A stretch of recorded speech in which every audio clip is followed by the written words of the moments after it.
my battery, my memory. Ooh. Oh wow. I should have stretched after playing basketball. Wow, my body is so sore. I can't believe it. I was literally, and I wasn't even playing basketball, I was just shooting. And then we played catch with the tennis balls. Oh, wow. I did not realize I was this sore. Wow. Oh, wow. Definitely gonna get some good stretching in after this. Sorry, y'all. I know that's probably like seems so extra. But after you work out, after not working out for a long time, it's like, wow, that stretch. I do want to go get a massage soon though. I'm sorry, I'm just babbling. But I do want to go get a massage soon. And I also realized that I may be low in oxytocin for multiple reasons. Being abstinent is one major reason. And also I'm not flirting with nobody, I'm not texting nobody, I'm not hugging nobody, I'm not kissing nobody, I'm not telling nobody I love them, I'm not getting those little, you know, I'm not doing nothing. I'm not doing nothing. And this is the first time. Because usually I got somebody. And I know this don't sound too good, but, you know, it's the reality. But I'm doing better. I'm doing way better than what I used to do. Because I feel this urge to, like, call somebody, text somebody, hit somebody up, like, hey, you know, how you been? But it's so toxic and I don't want to be that. So I'm just putting everything in God's hands. I don't want to play with nobody's feelings. I don't want to open up no closed doors. I mean, my flesh does for one person, but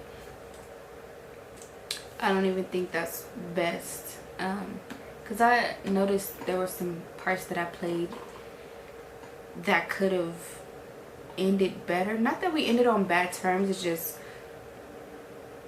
I was reading a book, and that book taught me, I learned a lot about myself and my just my ways. They call them protest behaviors. I just learned a lot about that, and it made me reevaluate myself and be like, oh wow, I should have done this differently. Mind you, we probably were going to end regardless. I just kind of sped the process up, which, you know, some would say is not a bad thing, but it's probably not fair on the other person. But anyway, part of me wants to hit them up and be like, hey, you know, I'm sorry for XYZ. But sometimes when you hit people up, you're doing more damage than good. And if we talk, it'll be on the Lord's terms. Not my terms, not his terms. The Lord's terms. And if the Lord wants us to pursue one another, then, you know, we're going to go about it the right way. We're going to go about it the right way. I'm no longer trying to be nobody's girlfriend. I just can't, like, I'm not into that no more. Like, baby, what we doing? Okay, because I'm about ready to settle down. I'm done playing house. Wow, I need to stretch. Yeah, I'm done playing house and, like, no, we'll have to figure out what we're doing early on. Okay, no playing. Anywho, yeah, so I learned that I was low in oxytocin. By the way, if y'all don't have that book, it's called Attached. It's not a Christian book, but there are a lot of principles that can teach you, that it can teach you about yourself, about effective communication, about some things that we do. Like, you know how a person, they do something and you try to make them jealous, or you block them, like you just do this, all this extra stuff, when in reality you just want them to be closer to you. Or yeah, that's usually what it is. Anywho, I learned a lot about myself, and definitely would have wished I wish I could turn back time and do things different, but I can't. So if he wants to communicate, we'll communicate. Yeah. Anyway, I do want to cry. I want to cry. I want to cry to let it out, but it's like I know what the Lord has for me, so it's like I can't cry, but I definitely want to let out my emotions. And I've been letting myself feel, you know, instead of just trying to act like nothing happened. No, I feel it, you know. I'm grieving it, even though it wasn't like, you know, a big shebang. Still losing a person as a friend, it hurts a lot. It's like we go from talking every day to, I don't even know if you're alive. That's, ooh, that hurt. Ooh, that gave me chills. I don't even know if you're alive. Dang. Yeah, because I don't follow my exes. I don't play keep up, catch up. No. Because that's just kind of holding doors open that we know for sure it's just not, this ain't that. Like, we know dang well we should not be talking. Because as soon as an ex is so tricky. Because you, even if you try to say, oh, we're just friends. I mean, some people can. I don't know if I could be friends with my ex. Friends? No. No, we already did too much together. Which is why it sucks. And I prefer to be really friends first. Because one thing I'm learning is when you're friends first, you really get to see that man's character. And you like, this is not going to work. And it's not even that something is wrong with them. It's just like, we're not a match. You kind of see how that person thinks. You see their everyday interactions. Because when you're like this, you're blinded to all of this. You're blinded to all of this extra stuff. But when you're like this, you get to see everything. You get to see all things. You get to make sound decisions. And I've recently been having strictly male friends, and I've been making some real sound decisions. And you know, as a man, they might be attracted to you, or you know, you might think they're cute or whatever, but that's so surface level. Like, I'm done with the surface level. I'm done with he's cute, I'm cute, let's do this thing. No, baby, no. We need more than that. We need, how do you communicate? Do you just disappear, or do you tell me that you need space? Do you how do you act? And once you learn this amount of things about that person, you're like, you know what, we actually wouldn't be a match. And I'm so grateful that the Lord has put that on my heart to make sound decisions when it comes to my heart, instead of just playing Russian roulette. I'm like, here, no, that's not me no more. Like, and even if, let's say if God wanted me to be with somebody from my past, which it wouldn't be too far in the past. if God wanted me to be with somebody in my past, I would be a whole different woman. I would approach it way differently. So they would have to get to know me as I am today. They wouldn't be dating old girl from back then. And after a breakup, I changed pretty quickly because it gives me time to reflect. Like, I don't just, I mean, I used to just move on. Like, I'm not even gonna lie. But when you really just take a moment, not to, you ain't flirting with nobody, you're not texting nobody, you're not going back to no exes. Because that's a lot of our toxic trait. We just go back, and now you broke their heart again, and now you just playing games. When you don't do that, it just really gives you time to think, like, this is where I could have went wrong. Because honestly, at first I didn't think I did anything wrong. Be honest, I didn't think I did nothing wrong. I'm like, yep. But after, I'm like, dang, that book kind of smacked me dead in my face. Like, dang. These are just my random thoughts. I'm gonna have to make another start this one over. But yeah, y'all, be friends first. Be friends with them first so you can really see. You can see everything. Is this really gonna work, or are you just cute? You know what I'm saying? Because there's a difference. And like I said, my heart, the way God just healed it, I ain't trying to rush back into nothing.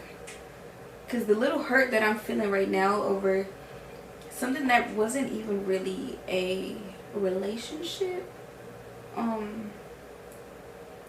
that mess hurts. It hurts. So I couldn't imagine this actually being in a relationship and dating for years and living together and this and that. Baby, I would be toe down. I'd be toe up and toe down. So I'm kind of glad it ended early to give me, so I could just miss the little bit that we had. But even that hurts because it's like I never got to see this flourish in no way possible. Like, at least with other men, I was able to be like, oh, you know, I could walk away without regret. I could walk away without regret, which, you know, I don't ever really regret walking away because it was going to happen regardless. But, you know, you at least got to experience that person in totality. You got to see all of their good, all their bad.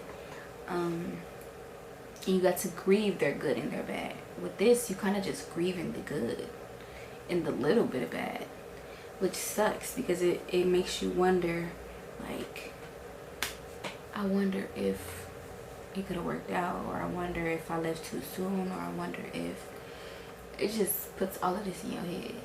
It's like flat face to the floor. I feel like I just fell from a building. Okay, I rebuke that in the mighty name of Jesus. I don't feel like I fell from a building. But I do feel like I'm lacking oxytocin. It's been maybe, I don't know, a couple of months.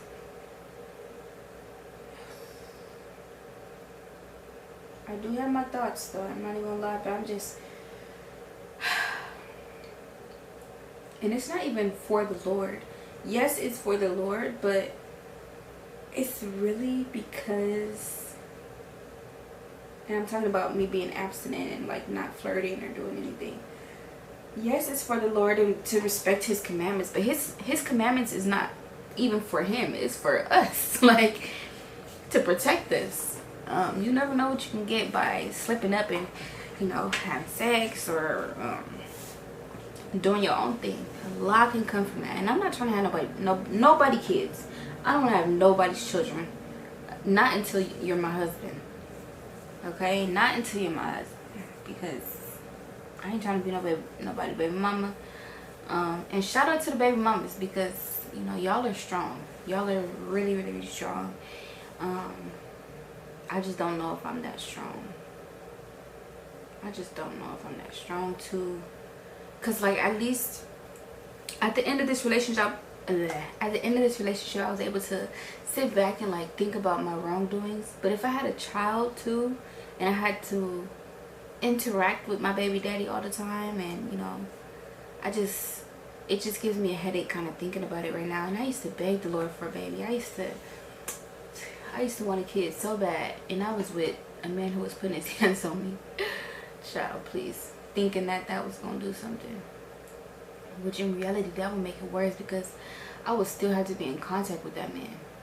And although I'm working on forgiving him, I wouldn't say I forgive him, because even the way I just was talking about him is kind of like negative. It's an everyday process. I have to forgive him every day. I guess you gotta forgive everybody every day, but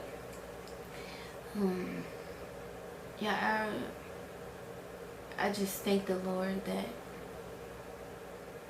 that didn't happen. But of course, I got my struggles too. I struggle with some things from my past, and I struggle, like, things ain't all peaches and cream just because you don't have a baby. But just random thoughts. So today I was looking up ways to increase your oxytocin. And it says something simple as telling a person that you love them, like telling your family you love them, hanging out with friends, getting a massage. Ooh, I need that. Just stuff like that. Making music, listening to music. So I'm like, all right, I gotta figure out a way to do this with God and release oxytocin with God, because oh me baby, I used to go get attached to somebody, like where you at, who wanna chill. Not literally, not wasn't moving like that, but damn near, like, you know, damn near.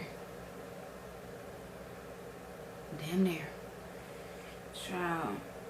But the Lord delivered me. He's delivering me every single day. And as bad as I want to hit that man up, I can't do it.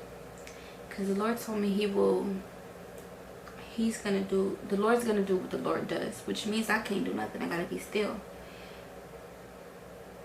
And being still, oh wow, it says it right there on my wall. I mean, not my wall, on this little picture frame that I have. It says, be still and know. That's Psalm 46:10. Be still and know that I am God. Trust in the Lord is I'm not going to say it's very difficult, but it's not, if you're not used to it, then in the beginning it's difficult. It's so much easier to just hit him up and do what I want to do. It's easier. Hit him up, check in, and potentially, you know what I'm saying, do what we was doing. But first of all, that's not really healthy. That's not really who I am anymore. That's not what I'm into anymore. And I'm not trying to be like the Israelites and go back into slavery. I'm good. I'd rather just feel the pain at night, wake up in the morning, do my little thing, you know, and seek the Lord. And I was talking to the Lord when I was in the bathtub, and he was like, can you seek me even when you don't want to? Can you seek me even when you don't want to? There was another thing he said.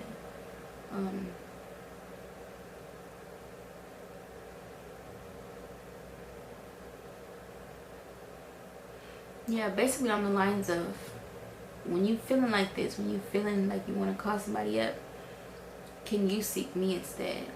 And that is, it's a especially in this generation that we come from. Like, I mean, I guess it's the same way every generation, but I've only been a part of this generation. Child, everything is, I ain't gotta ride a horse to get to you, baby. I just drive my car. I call you up. I can FaceTime you. Like, there's many different ways to get what we want, and it's like choosing not to get what I want, making an active decision to be obedient and refrain from going back into my old habits. It's almost like a drug addict that you know, you crave the old thing, but you can't, as much as you want it, you just can't do it. You just cannot do it. I can't do it. Like, even if I wanted to, it just don't, it wouldn't satisfy me. It wouldn't feel good. I would feel like I'm being being disobedient. I would feel that. Not only that, I would reap those consequences. I ain't trying to have no consequences just for a quick fling. And I'm not even talking sexual. I'm just talking about flirting in general. Like, getting that quick edge off, you know. Just stepping right into a heartbreak just because you don't know how to be alone. And this is the first time that I'm really alone. Like, I'm not alone because I have the Lord with me, but y'all know what I mean. I mean, like, physically. Usually I can do what I want, to say the least. But I don't want to do what I want no more. It's got me here. That's how far it's gotten me. But could have been down with Bible study, but I guess I needed to get that off my chest. Release my oxytocin. Yeah. Because my sleep has been irregular too. There was a couple of signs that there's like a list of things, like symptoms. Is it symptoms? Is the right word symptoms? Yeah, a list of symptoms. Because I googled, like, how do you know your oxytocin is low? And it was like, well, you have like irritability, mood swings, your sleep is irregular. What is it called? Dysregulated sleep. You crave sweets, which I didn't know. That's why my homegirl said this today. She was like, oh, that's why we eat ice cream when we go through a breakup. And I said, oh wow, that's why ice cream feels like comfort, because it is comfort. It helps you release oxytocin. What are some other signs? You can't orgasm, so I have to assume that not having an orgasm you know, contributes to a lack of oxytocin. And I think men have oxytocin as well. I believe so. Either that or they called it something else. But we all got the same thing, just called something different. Anywho, there's that.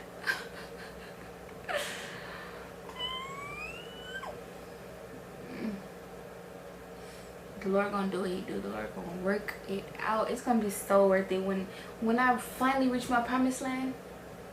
It's gonna be so worth it. I'm gonna look back and be like, girl, what was you sad over? Even if it is with the person who I have in mind, it's gonna be like, it was so worth the wait. Neither of y'all was ready. But I just prayed, Lord, if that's the one, get him ready. Get us ready quickly. Nah, not quickly though. Because you get something quickly, you lose it quickly. But, because I'm about ready to, like, you know. I'm about ready to, and I don't want to be led into sin. I can't sin. I can't do it. But Lord help me. They say if you can't be abstinent for a long time, then you should get married. And that's not gonna be the reason why I'm getting married. Of course I desire marriage for all the other things and for just the covenant in general. The covenant of marriage and the power that comes with marriage. But baby, when I meet my husband, when we get married, baby, let me shut up, because that's inappropriate. But I mean, it's the truth, and I know I'm not the only person feeling this.